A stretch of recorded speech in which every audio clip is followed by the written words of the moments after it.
mintzorduakeko saioak egiten hasi gara. Patzia, azaldu mesedez zelan okurritu jatun, ideia hau, edo zein izan da abia puntua, ardatza, eta nora heldu nahi dozu, ezta zein da ibilbide osoa?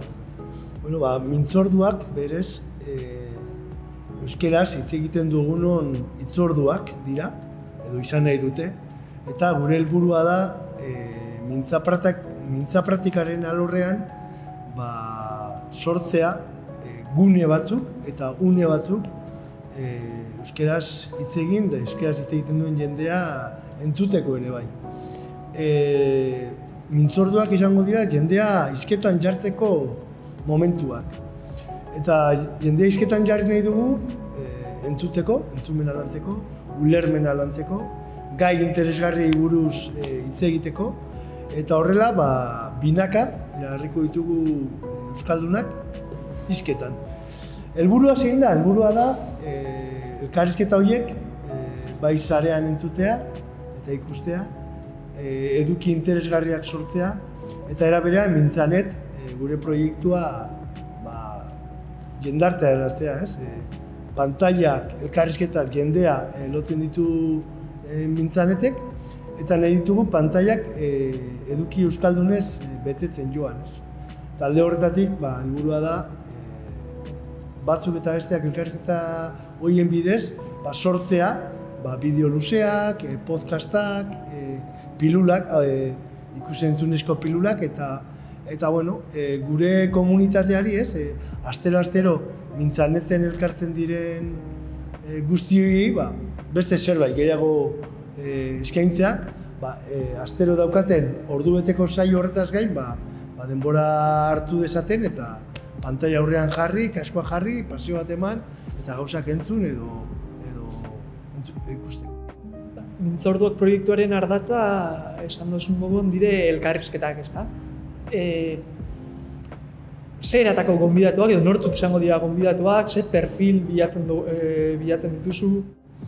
Nik uste dut mintzorduetan bilatu beharko genukela interesgarriak diren edukiak. Eta zer den interesgarria anitza da, bakoitzak bere zaletasuna ditu, ez? Baina egia da, askotan euskara lotzen dugula hizkuntzarekin edo soilik kulturarekin eta nik uste dut euskara bizitzarekin lotzeko hizkuntza da, ez? Nik uste dut elkarrizketa polita izango litzatekeela sukaldari bat eta arraindegi bateko langile baten artean edo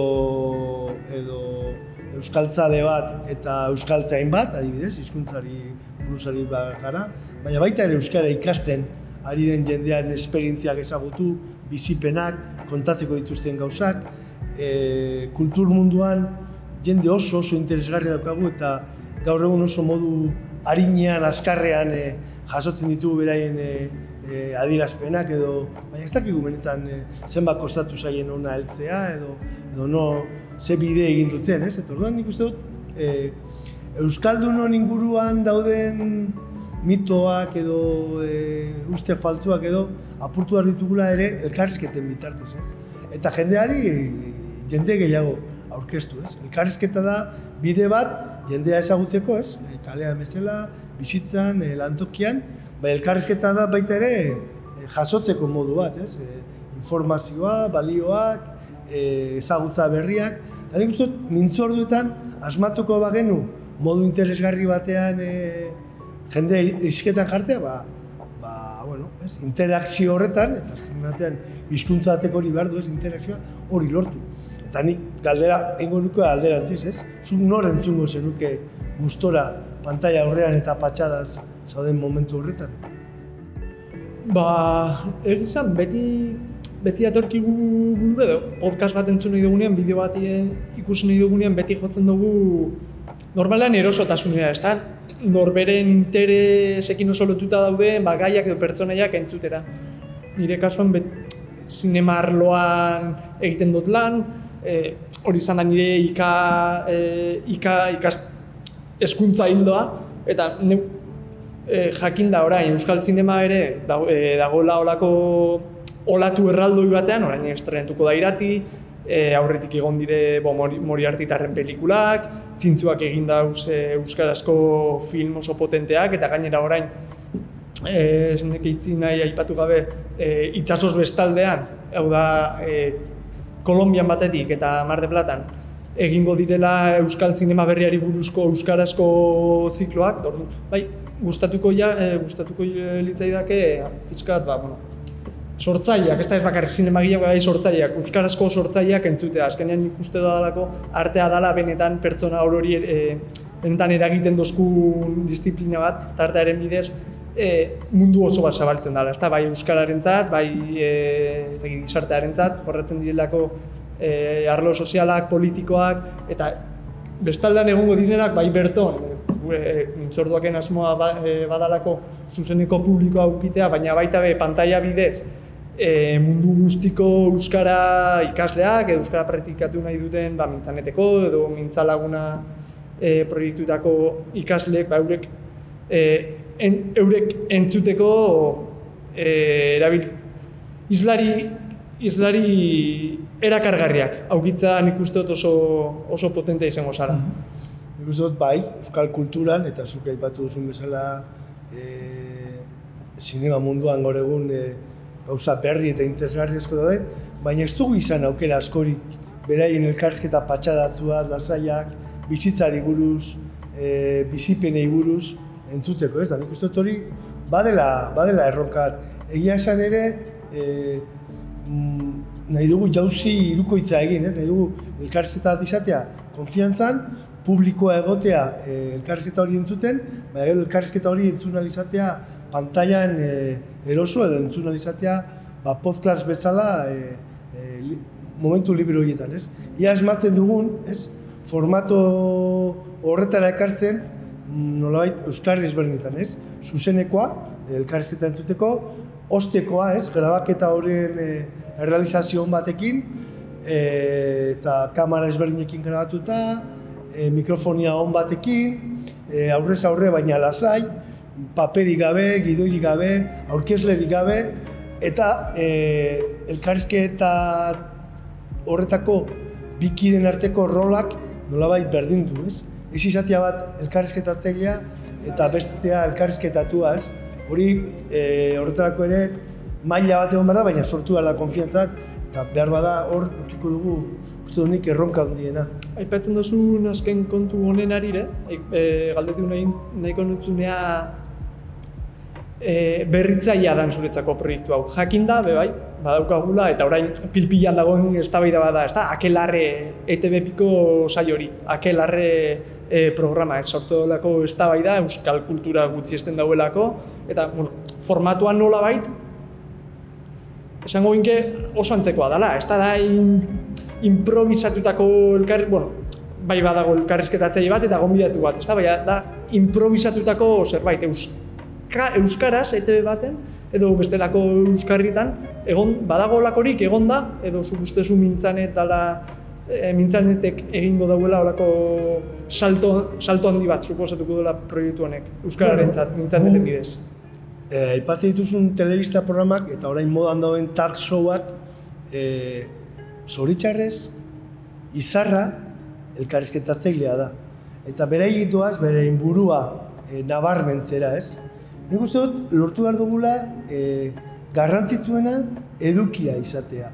Eta kontatzeko daukaten hori. Eta eduki hori izatea eraberean garrantzitsua edo interesgarria entzungo duenarentzat. Nik uste dut, mintzorduak proiektuaren funtza horre hongo dela. Eraberean, lortu behar dugu, elkarrizketan parte hartuko dutenak, maila pareko batean egotea, biak izatea gauzak elkarri kontatzeko, tira egiteko, baita eztabaidatzeko edo ikuspuntu ezberdinak jasotzeko. Ez dut uste topatu behar ditugunik txokeak edo talka iritzi kontrajarriak, baizik eta erekitzen joan, ez? Eta uste dut,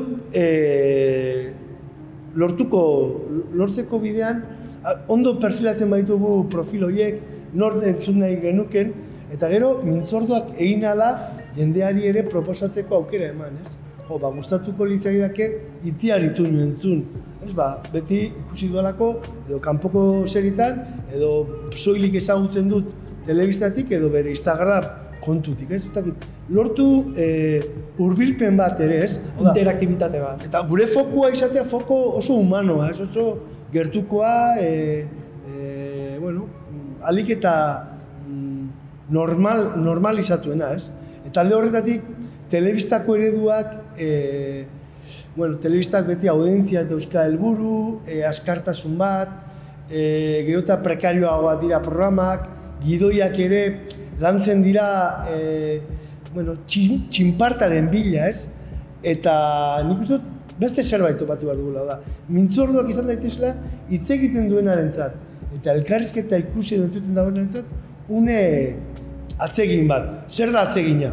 Une gozoa izatea, interesgarria, eduki interesanteak, baina hitz egin dezakegu euskeraz astronomiaz, fisikaz, ilargiaz, edo sukaldaritzaz, edo pintxopoteari buruz, ez? Baina hori lortzeaz, hau da, jendea hizketan jarri nahi dugu, gero eta jende gehiago euskeraz hitz egin dezan, ez? Mintza praktikaren mundutik gatoz, eta mintza praktika da gure helburua, ez? Jendea hizketan jartzea. Orduan, bitarteko bat izango da, ez? Eta bitarteko horrek nola funtzionatu dezakeen, berritzailea izan nahi du formetan, publikoarekin, kamera ezberdinekin, nazioarteko gure komunitatearen konexioarekin, beraiek ere parte hartzen jarri nahi ditugu, Uruguaitik, Kataluniatik, Argentinatik, Alemaniatik, dauzkagun mintzaneteko bidelagun eta bidelariak, eta azkenean, elkarrizketa guztien artean ere, elkarrizketa globalago bat sortzeko. Eta horrekin ikusten sortuko dauela bai, nola bai, bakoitzaren esperientzietatik abiatuta, euskara praktikatzerako orduan bizi izan dauzen esperientzietatik abiatuta, balako euskararen, gaur egun euskarak daukon egoeraren panorama bat, ezta? Edo lako zuaitz bat sortu dugu, adarrez berdinez osatutakoa, hau da, ez da berdina zuetan hitz egiten egotea, edo zuk aipatu zuen moduan, Uruguaitik sartzen dan bat, edo Argentinatik, edo ez dakit Mexikotik, estatu batuetatik, denon artean jakinda euskarria edo ardatza dala euskara, horrek aberaztuko da batez be, praktikatzera animatu nahi direnak, eta nik ikusten dut erronka bai, zelan animatu, zelan bultzatu bide lagunak, ezta? Bestalde, hori dalako azkenen euskerak gaur egun behar deuena. Praktikatzen laguntzeko prest dauden pertsonak bultzatzea, eurek animatzea, eurek kontzientziatzea eurek barik, euren laguntzarik barik, euskara, ez dut izango salduta dagoela, baina bai euren laguntza oso beharrezkoa dela. Ikusten duela mintzorduak proiektu honek behar dagoela bai, nola bai, ez tiratu, baina bai erakarri bide lagunak. Euskara mantenduko da bena. Eta aitortuz, aldez aurretik, Mintzanetek plataforma bezala 10 urte bete eta gero urratz berriak eman dituela, eta helburua dela jendea beti izaten dugun hori, ez? Elkarrekin hizkuntza praktikatzen jartzea, modu errez batean, doakoa, erakargarria, ez? Orduan, pantailak, gu, euskaldunak, euskara ikasten ari direna, praktikatu nahi dutenak, interakzioan jartzea da helburua, ez? Eta eraberean, esan duguna, ez? Modu atsegin batean, erakargarri batean. Lortuko dugun, saiatzera goaz, horretarako lortu dugu plato ederrau, bideoren laguntza daukagu Donostiako Tabakaleran, bestelako laguntza batzun bila ere arituko gara, eta gun nahi genuke proiektu hau izatea iraunkorra, irautea, jauziak ematea, eta hizkuntzaren inguruan baino hizkuntzarekin hizkuntzarekin batera aurrera egitea. Hori da, eta lortzea, jendeari erakargarri izatea, hartu, pantailan jarri, edo mugikorrean, edo iPodzak hartuta, eta eta une atzekin bat pasatzea, eta interesgarri eta esatu, hau entzuten honaiz, edo beste hori entzun dut, eta beste bati pasatzen dio, ez? Sare sozialetatik edo lagun artean edo familian, ez da? Esaten dara, hau-zaukoa, ez da? Esaten dan hori... Hau-zaukoa edo mugikorretik, ez da? Azkenean, gomendio bidez, hurbileko lagunen gomendio bidez, errazagoa dela iristea, ez dakit, kanpaina handiekin baino, ez dakit, azkenean hurbiltasun horrek beti dauko nolaiteko sentimendu berezi bat. Eta nik uste dute... Hor eragin behar dugula. Euskaldunen artean hori behar dela eta behar ditugula praktikak positiboan, ez beti ez dakizaren bila, ez dakizaren alde, ez dakizaren kontra.